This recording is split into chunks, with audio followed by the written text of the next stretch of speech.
Welcome back to Sportbike Menace. We're gonna have a conversation that nobody likes to have. Should you start off on a leader bike? Now, my personal opinion, I believe if you went to the safety course. Now, here in Pennsylvania, the safety course is free. So you go for your permit at the DMV, then you can schedule an appointment to go to the safety course. You start off on a 175 Suzuki Cruiser type of bike. And with that, you'll learn how much throttle you give. Now, for me, I finished my safety course. 3 years later, I bought my 600, and to be honest, I could have started off on a 1000 and been safe.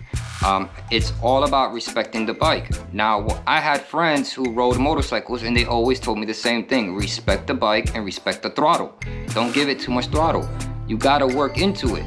You start off slow, you give it medium, and then you go high. That's just how it is.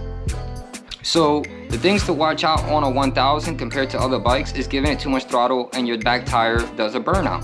And then when it grips, the front end is gonna wanna come up. It's gonna do a wheelie. It's called a power wheelie. Sometimes it won't do a burnout and the front end comes up. What do you do in that situation is you press the back brakes or you let go of the throttle. Now, usually me, I just let go of the throttle and the front end comes back down. But if you need to make sure you come down as quick as possible, you let go of the throttle and hit the back brakes. Now, you cannot hit the front brakes while the front end is up because the front end is already up. Your front brakes ain't gonna do nothing. And on top of that, you don't wanna hold your front brakes while your front end is up, because when you come down, your front tire is already locked by holding the brake.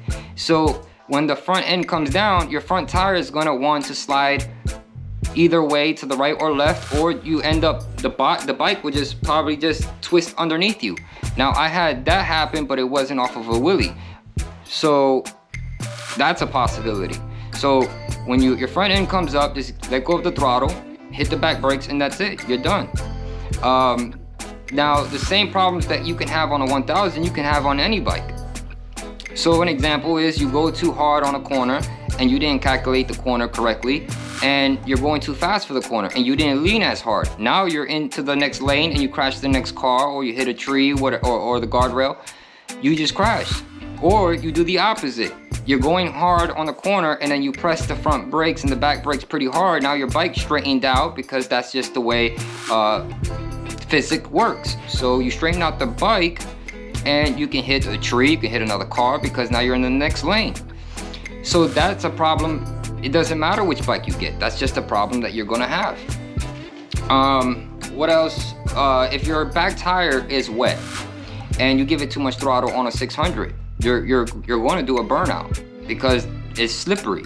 So your back end can kick out to the side. What do you do in that scenario? Let go of the throttle, and that's it. Your bike will straighten out on its own.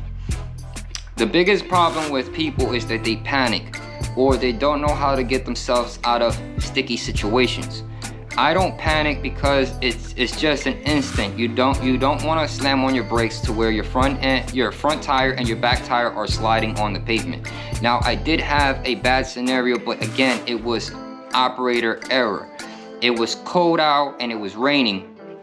The tires were pretty cold and they were crappy tires. They weren't my Pirellis.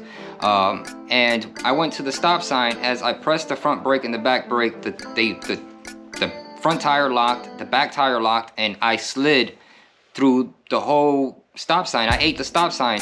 Luckily, there wasn't no cars, but that's what happened. And I wasn't going fast. It was that's just what happens. So that can happen on any bike. So again, you can't blame that on a 1000.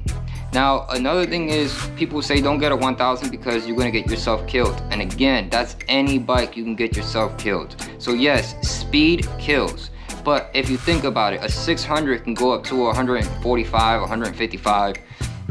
Yes, a 1000 can go up to 185 miles per hour. I get it, right? But if you're going 145 to 155, that moment that a car cuts in front of you, there is no reaction time. That's it, you're done. Same thing if you're going 185, you're automatically done. It's a crash, you can die on either or. So on a 250, Meaning, I don't know how quick like the top speed of a 250. And again, and if you're going on a 25 and you're going 100 miles per hour and a bike and a car pulls out in front of you, you're in an accident. So again, instead of picking out like, oh, leader bikes are this, leader bikes are that, no, it's operator problems, operator errors, or cars pull out in front of you. So don't ever think that, you know, it's a leader bike problem. No, it's a people problem. It's the same thing with the gun. We always blame the gun. No, it's not the gun. The gun didn't shoot itself. You shot the gun. So it's people problems.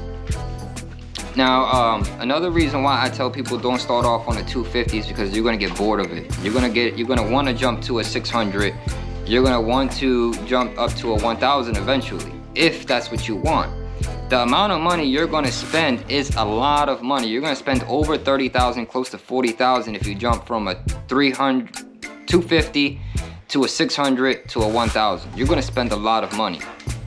And we're talking about if you buy them brand new. Now, if you buy them used, you could probably save a couple thousand, but this stuff ain't cheap.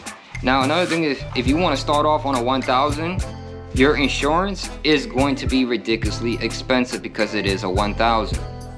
It is a leader bike. Now, if you're young, in your early 20s, a 1000 is going to be too expensive for you as insurance. But that's a difference. That's not a leader bike problem of you getting yourself hurt. It's just expensive to have an insurance off of a leader bike. You'll get a cheaper insurance off a 250 than a 1000. I was paying almost $330 for my 600 every month.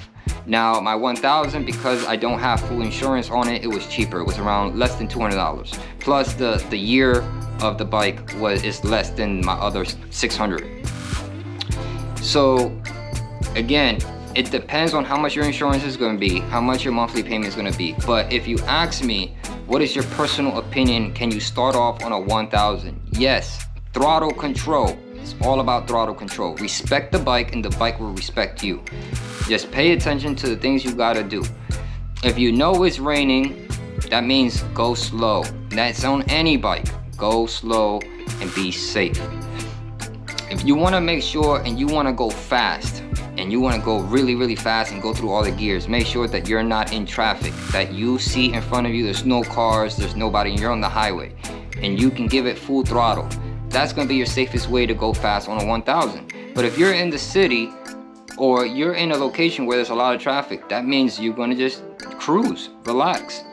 Now me, I go 100 miles per hour, and I did it on one of my videos going through the city, through downtown. And I was almost, I think, 96 miles per hour on a 25. Now, if the cops would have got me, that would have been done for.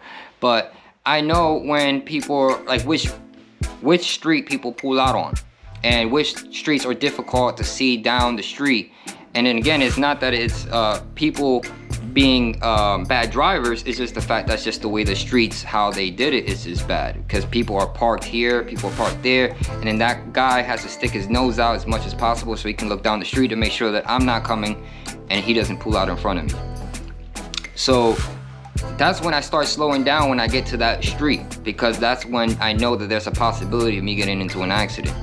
Now I dropped down, I think I did it in one of my videos, I dropped down to 70 miles per hour and I saw the truck was about to pull out, and I gave it, there was no way I was gonna stop 70 to 0 by the time I get to him, but I had a better chance of me pinning down the gas, and then I jumped back up to about 80, 85 or close to 90. Again, after I saw that truck, I had to give it more gas. So it's about reading the situation and how to get yourself out of a sticky situation. If you are the type of person that panics and you can't react smart enough, quick enough, safe enough, then that's why you don't want a 1000. Now, if you want to just cruise around and just enjoy the ride, you're not trying to go fast, you just want the power just in case you need the power, then you want a 600. Because you're just planning to cruise around and you're gonna be able to save more money just enjoying the ride, riding around with just by yourself if you want. So, and it's cheaper insurance. And then if you're going on the highway and you need to give it a lot of gas, the 600 is going to be able to keep up with that. Now, a 250 it doesn't have enough torque. It doesn't have enough top speed. But a 600 will get you what you want. That's why you would want to start off on a 600 and not a 250. Now, for me, I regret getting a 600. I should have started off on a 1000. That's just my personal opinion. If I can go back in time, I would do the 1000. So, you know, if you guys want to have a discussion about this and an argument about this, put them in the comments below and we'll have a discussion and argument about it. And you know, it's your opinion, right? If it's your opinion, and it's not gonna make me upset, because I had this conversation with multiple friends and we all come to the same conclusion. It's like, yeah, you can start off on a 1000. It's a cheaper option than buying multiple bikes before you get to a 1000. Now, if you just want to enjoy the ride and not go fast and not upgrade, then get a 600. Then with that, you're comfortable. Or if you want a 750, which is in the between a 600 and a 1000, then you get a 750. Now, if you say, okay, so can a 750 keep up with a 1000? Remember, the top speed of a 1000 is 186 miles per hour. And if I go 186 miles per hour, I'm gonna leave you behind. So that's why it's called a leader bike, because the 1000 is gonna be your lead of your group. So if all my friends are riding a 600, I'm supposed to be the leader bike, because you're gonna follow me because I have the quicker bike. Not only is it more torque, it has a higher top speed. So that's why it's called leader bikes, because they lead, they don't follow.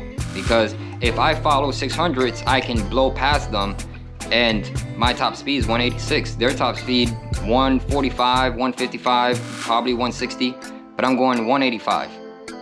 And then the newer bikes are going even faster than that. You got 190, 195, Kawasaki H2, I think it can hit up to 200 miles per hour. So like, I can't keep up with them, and I got a 1000. But again, if you guys want to have a conversation about this, put them in the comments below. Make sure you subscribe, make sure you hit like, share this video, let people know that we're out here, we're trying to make this YouTube very popular.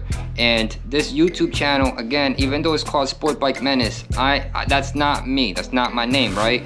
That we are, as a group, Sportbike Menace. When we get 1,000 subscribers, that's a we thing. We accomplish that. All my subscribers are helping me become somebody.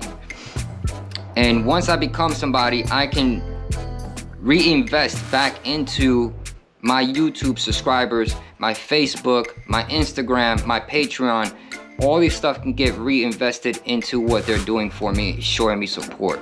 Now, I'm gonna have friends in my videos to show me support. And again, the reason why we can have my friends doing videos and you won't see my face, I'll probably be in the beginning of the video, so you guys know that I'm still involved in the video. So when they hit the record button, I'll be like, hey, welcome back to Sportbike Menace, and then let the person take it away from there. And then they can explain what we're doing and stuff like that. We'll see how that's all gonna play out. But Sportbike Menace is a group. It's not a me thing. Now my nickname is Eddie, because people don't know how to pronounce my real name. On top of that, my street name is 50. Now in reality it's 50-50, and that's what they gave me, was 50-50, but they made it even shorter than that and they just call me 50. And the reason why they call me 50-50 is because I'm Puerto Rican and Colombian. But I was born in the United States and my first language is English, and I speak better English than Spanish. Now I do have friends who speak English, that speak Spanish, so it's going to be kind of difficult that I'm going to have, you know, two audience that speak English and Spanish, and hopefully the people that don't understand Spanish will be patient with me, but I can't neglect my other side of my race just to make everyone happy. I gotta make everybody happy, and if they feel comfortable speaking Spanish, I'm always gonna speak English because my audience are English. My audience are not Spanish, and that's all they speak is Spanish. So I would be speaking English, but I have friends that speak Spanish. So if you hear Spanish and they're only speaking in Spanish, I apologize ahead of time, even though I shouldn't, but I want my audience to know that that's what might happen. But that's not an everyday thing. You know, I'm not gonna have my Spanish friends constantly on my YouTube channel because I do YouTube with everybody. I just don't stay with just one friend. I have multiple friends who I want to put on the platform and show them support. So again, guys, remember, hit like, subscribe, share. Please be safe for the New Year's, and ride safe, drive safe, and I'll catch you guys on the next video.